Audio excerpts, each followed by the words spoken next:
Assalamualaikum warahmatullahi wabarakatuh. Salam dan bahagia. Eh, Semoga kita senantiasa diberikan kesehatan sehingga kita bisa melakukan atau melaksanakan aktivitas kita dengan penuh semangat. Pada kesempatan kali ini kita akan mencoba membuat video pembelajaran atau media pembelajaran atau video tutorial pada mata pelajaran administrasi sistem jaringan, di mana KD yang kita ambil atau kita angkat yaitu pada KD 3.3 dan 4.3. Untuk pengetahuannya itu mengevaluasi remote server. Kemudian untuk KD 43-nya keterampilannya yaitu mengkonfigurasi remote server. Pada video kali ini intinya kita akan sampai pada tahap instalasi remote server. Nah, yang kita gunakan nanti adalah aplikasinya yaitu OpenSSH. Namun demikian, sebelum kita sampai pada tahap instalasi, kita harus melakukan dua konfigurasi terlebih dahulu. Yang pertama yaitu konfigurasi IP address. Kenapa IP address harus dikonfigurasi? Supaya nanti server kita atau komputer kita itu bisa terhubung dengan jaringan atau komputer lain. Itu membutuhkan IP address. Kemudian yang kedua, konfigurasi yang kita lakukan yaitu untuk repositori. Repositori sendiri itu adalah daftar sumber. Di sini sebenarnya ada dua sumber atau repositori. Yang pertama melalui lokal atau DVD, kemudian yang kedua melalui media jaringan online atau jaringan internet. Namun di sini yang kita setting konfigurasi untuk lokal itu menggunakan DVD. Supaya apa? Supaya nanti dalam proses instalasinya cepat. Di sini kebetulan kita menggunakan Linux Debian 7.7, di mana dalam format DVD sistem operasi tersebut terbagi menjadi tiga. Nah, langsung saja kita akan menyiapkan sistem operasi yang sudah kita siapkan, yaitu sudah kita install, sehingga nanti kita tidak membahas proses instalasi sistem operasinya, tetapi kita langsung membahas ke poin KD yang kita maksud tadi, yaitu mengevaluasi atau mengkonfigurasi remote server. Baik, kita jalankan terlebih dahulu untuk sistem operasinya dengan mengeklik start di sini. Kebetulan software yang kita gunakan di sini yaitu VirtualBox Oracle.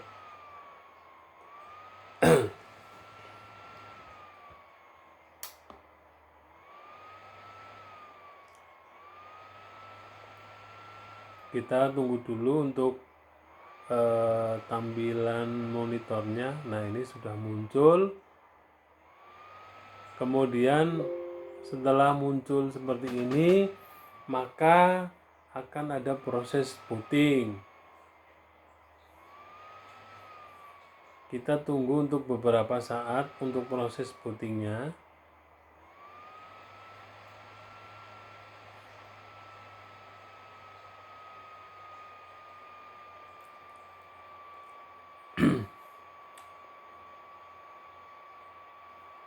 Untuk booting sendiri kalau masih masih kosong, belum ada paket aplikasi yang terinstall, itu tidak lama. Tetapi kalau nanti sudah diinstal paket-paket aplikasi kemudian sampai konfigurasi, biasanya akan agak berbeda, sedikit agak lama. Nah, ini adalah voting sudah selesai. Tampilan awal dalam mode teks ini tampilannya seperti ini.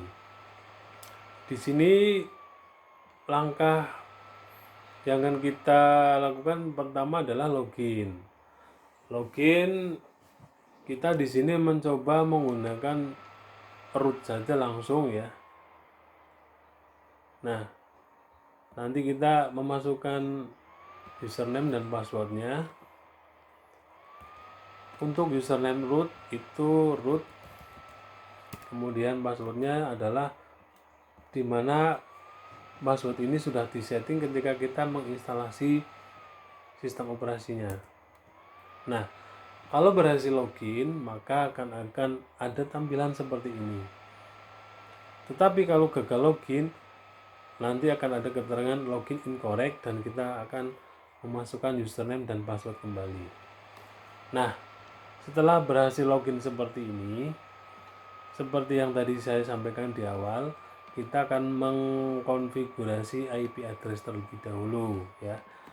Di sini ada dua cara sebenarnya. Dengan cara cepat yaitu dengan mengetik perintah ini, ifconfig eth0 dengan IP address 192.168.10.1, kemudian netmasknya 255.255.255.0, kemudian belakangnya ada up. Nah, sebenarnya bisa kita men-setting IP address dengan cara cepat seperti ini, tetapi nanti ini kekurangannya atau kelemahannya ketika sistem operasi server ini sendiri di restart atau bahkan dimatikan kemudian dinyalakan, ini otomatis akan hilang. Maka dari itu, daripada kita repot-repot men-setting IP address terus-menerus, lebih baik kita setting secara statis saja dengan cara yang berbeda. Baik, di sini kita langsung saja mengetikkan sebelum kita setting, kita cek dulu untuk IP address yang sudah ada di sini. Dengan perintah ifconfig, kemudian enter. Nah, kebetulan ini baru LO atau lokalnya saja yang aktif, sehingga untuk ETH0-nya sendiri belum aktif. Bagaimana cara mengaktifkannya? Yaitu dengan perintah if up eth0 enter. Nah, kita cek dulu untuk seperti yang tadi dengan perintah ifconfig enter. Nah, ini adalah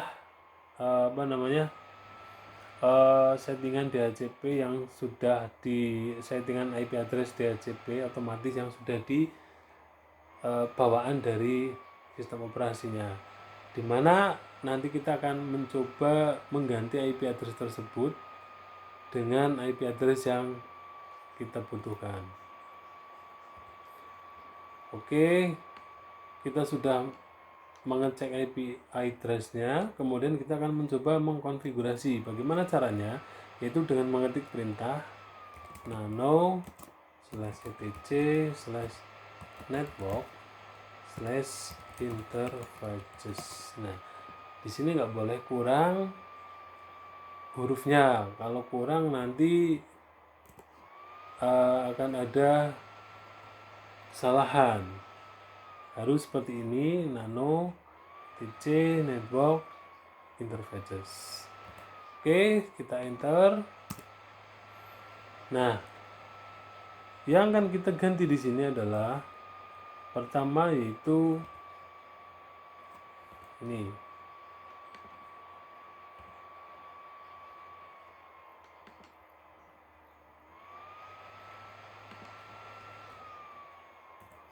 Allow hotloop, kemudian bentar, ini cancel dulu.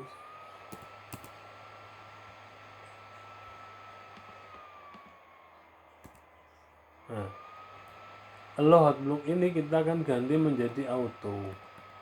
Kenapa diganti auto? Seperti yang tadi barusan terjadi, ketika masih allow hotblock maka biasanya ETH0 disable, maka kita harus if up ETH0 untuk mengaktifkan. Kalau di sini kita ganti auto seperti ini, maka otomatis walaupun di restart kemudian dimatikan, di shutdown, itu ETH0 akan otomatis enable. Nah, di sini yang kedua yang kita setting yaitu DHCP. Di sini kita ganti statis saja, statis. Kemudian kita masukkan di sini. Di bawahnya ketikkan address 192.168.10.1 misalkan. Kemudian netmasknya 255 lah. Nah, ini dalam penulisan netmask ini hati-hati, biasanya kalau tidak teliti kita akan menulis 225 sehingga ada konfigurasi yang salah nanti. Oke, kita sudah mencoba mengkonfigurasi IP address dengan IP address 192.168.10.1. netmasknya adalah 255.255.255.0. Kemudian setelah kita konfigurasi, simpan dengan menekan di whiteout di sini ctrl plus O, enter. Kemudian keluar dengan ctrl plus X. Nah, oke, konfigurasi sudah selesai. Kita cek dulu if config apakah sudah berubah. Oh, ternyata belum. Lah, kenapa belum berubah? Setelah kita konfigurasi IP address, kita membutuhkan yang namanya restart, yaitu dengan perintah, karena kita IP address maka networking service networking restart, enter saja. Ini perintahnya seperti ini, service networking restart, atau bisa /etc /init.d/networking spasi restart. Itu terlalu panjang menurut saya, simbol yang seperti ini. Kemudian tinggal di enter saja. Nah, di sini ada keterangan reconfiguring network interface done, statusnya adalah oke. Kemudian kita cek kembali dengan perintah if config. Nah, kemudian IP address yang kita setting sudah masuk, yaitu 192.168.10.1.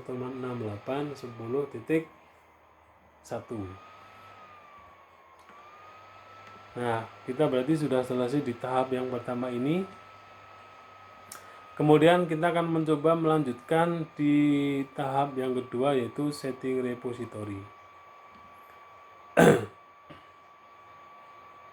Sebelumnya kita cek dulu untuk sumber yang sudah masuk dengan perintah nano /etc/apt/sources.list. Nah, perintahnya itu seperti ini, nano etc apt sources.list. Kemudian nanti tinggal tekan enter. Nah, di sini sudah ada baru DVD binary satunya, padahal untuk Debian Linux dalam format DVD ini ada 3, sehingga kita harus memasukkan 2 DVD yang belum masuk, yaitu binary 2 dan binary 3-nya. Perintahnya seperti apa? Perintahnya yaitu dengan perintah seperti ini, apt cd-rom add, kemudian boleh diupdate boleh tidak sih sebenarnya, yang penting sudah masuk. Nah, langkah yang pertama kita akan mencoba memasukkan DVD-nya terlebih dahulu ke dalam komputernya server. Di sini kalau menggunakan virtual ada di device, kemudian optical drive, kemudian nah ini kebetulan sudah tercentang untuk DVD 2-nya. Maka artinya di dalam komputer server ini sudah ada DVD binary 2-nya. Maka langkah selanjutnya yaitu kita tinggal menjalankan perintah apt cd-rom add, kemudian tekan enter. Ditunggu prosesnya, kemudian akan ada keterangan di situ bahwa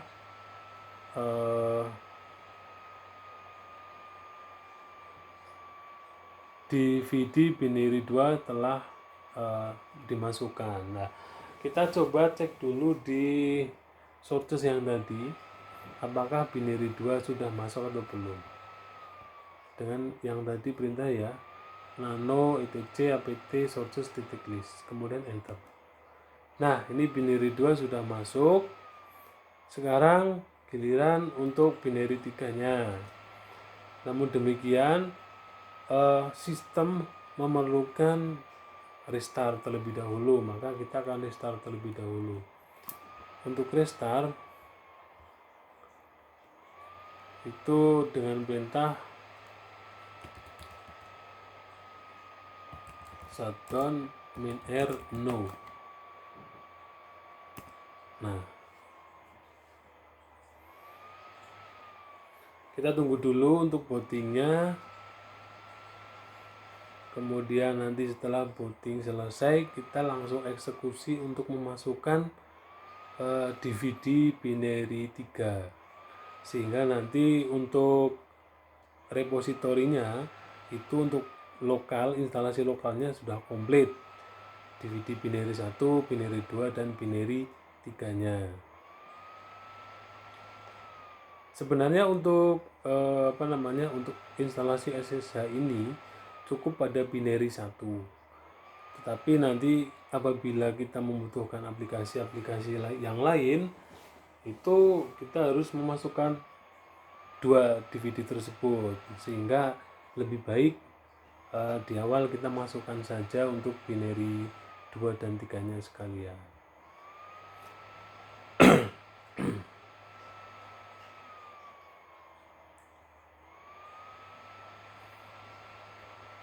Ini komputernya agak lemot, jadi mungkin bootingnya agak lama sedikit.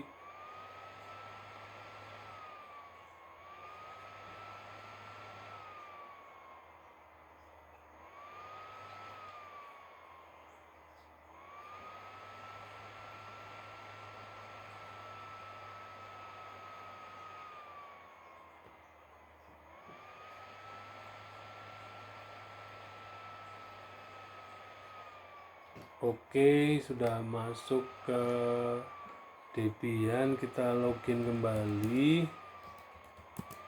Kemudian tinggal menambahkan DVD 3. Caranya sama, device, optical drive, kemudian kita centang untuk DVD 3. Nah, kalau ada notice seperti ini, kita klik force unknown, kita cek kembali untuk DVD 3 apa sudah tercentang. Nah, kalau sudah tercentang, kita tinggal menjalankan perintah yang seperti tadi, yaitu apt cd-rom add, kemudian enter. Ini sudah terketik ya, sudah masuk perintahnya, tinggal eksekusi, yaitu menekan enter. Nah, di sini sudah ada keterangan bahwa DVD 3 sudah berhasil terscan. Kemudian kita cek dengan perintah yang tadi, yaitu yang nano etc apt sources list, kemudian tekan enter. Apakah DVD 3-3-nya sudah masuk? Nah, ternyata di sini sudah masuk untuk DVD binary 1, 2, dan 3. Ini sangat diperlukan untuk instalasi lokal. Yang bawah ini sangat diperlukan untuk instalasi online. Ini kebetulan masih disable. Cara mengaktifkannya tinggal menghapus tanda pagar, sehingga link ini akan aktif.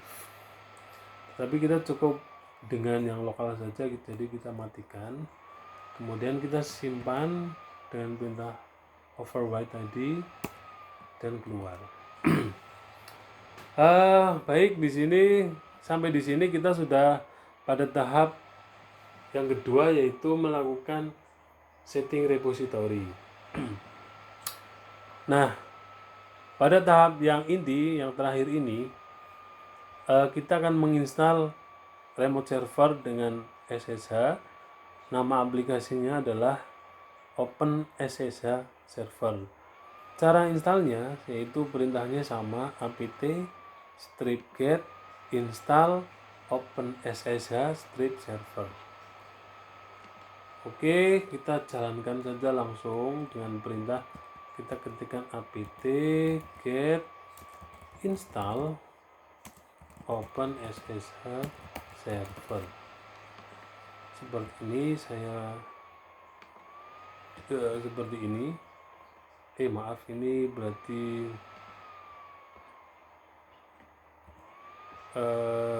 ada huruf E-nya jadi salah. Ya, seperti ini. Kita tinggal menjalankan, yaitu dengan menekan enter.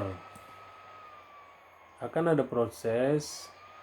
Nah, di sini ada keterangan please insert the disk label atau disk yang tertulis di sini yaitu binary 1.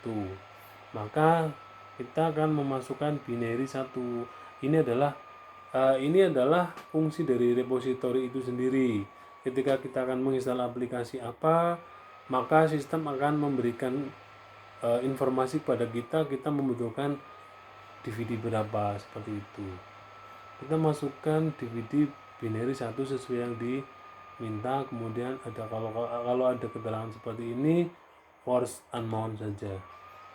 Kemudian untuk melanjutkan, menekan enter. Ditunggu untuk instalasinya adalah 90%, 95%. Proses trigger, kemudian SSH2-nya. Oke, untuk keterangan di sini keterangannya adalah statusnya oke. Saya yakin untuk SSH sudah, OpenSSH server ini sudah terinstall dengan benar. Untuk melihat statusnya juga bisa di sini /etc/init.d/ssh spasi status. Nah, di sini ketika kita menjalankan perintah SSH status, di sini keterangannya SSHD is running. Berarti artinya instalasi aplikasi OpenSSH server ini sudah berhasil, dengan asumsi bahwa di sini keterangannya running dan oke.